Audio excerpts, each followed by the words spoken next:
wili, lakini la kwanza ambalo ndio la msingi ni kuhusiana na kesi na mwenendo wa kesi ya uhaini ya mwenyekiti Tundu Antipas Lissu.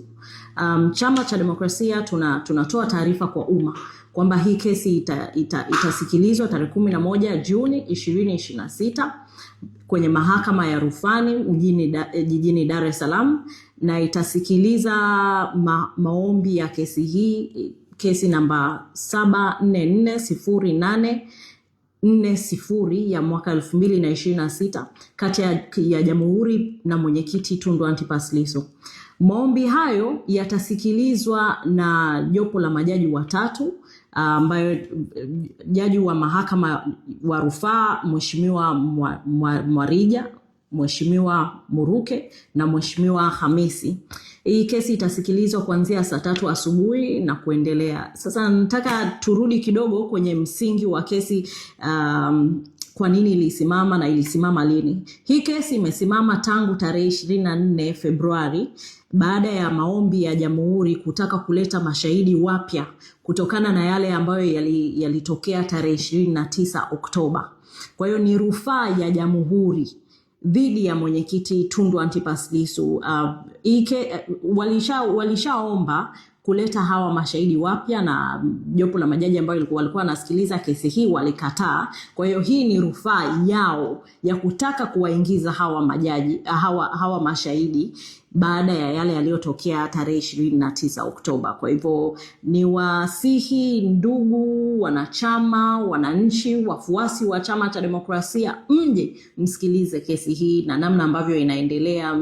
Msikilize udhalimu ambao unaendelea. Ni tangu Februari 24 mpaka leo ni takriban miezi miwili tangu hii kesi iitwe. Wakati huo mwenyekiti wetu bado anaendelea kusota magerezani, bado anaendelea kulala kwenye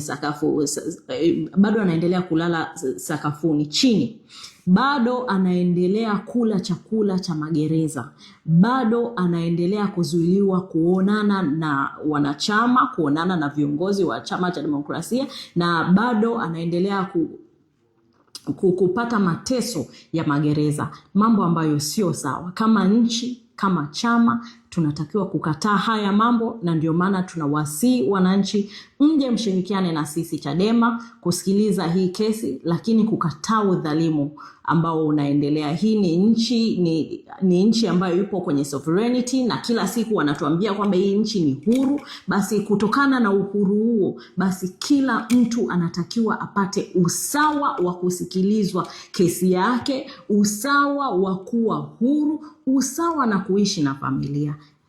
Hivyo ni maombi, lakini pia kama chama tunaitaka serikali, tunaitaka mahakama isikilize hii kesi kwa uhuru, lakini inaitaka serikali kumwachia Lissu mara moja bila masharti yoyote. Kwa hiyo hilo ni jambo la kwanza ambalo nilitaka kuzungumza.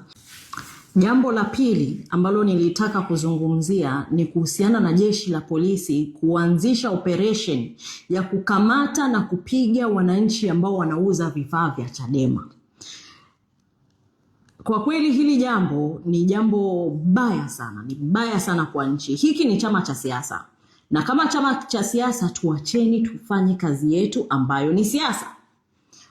Tukisema tunafanya siasa ni pamoja na kufanya uenezi wa chama, pamoja na kuuza vifaa vya chama, pamoja na kuuza t-shirt ambayo yana nembo ya Chadema, tracksuit zenye nembo za Chadema, magauni yenye nembo ya Chadema, scarf zenye nembo za Chadema. Wiki iliyopita, nasikitika kusema, wiki iliyopita kuna polisi ambao walimfuata ndugu Yola Mseti Mjela nyumbani kwake kata ya Mburahati jijini Dar es Salaam, wakampiga, wakachukua vitu vyake vyenye thamani kubwa. Pamoja na vitu ambavyo walichukua ni tracksuits zenye idadi ya 2500, walichukua t-shirt 500, viremba 3500,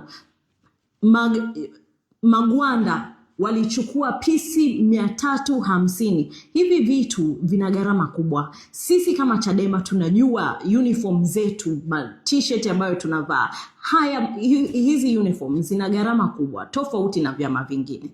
Hivyo tunawasihi jeshi la polisi, Muachane na operation ya kamata piga wananchi wanaouza vifaa vya chama.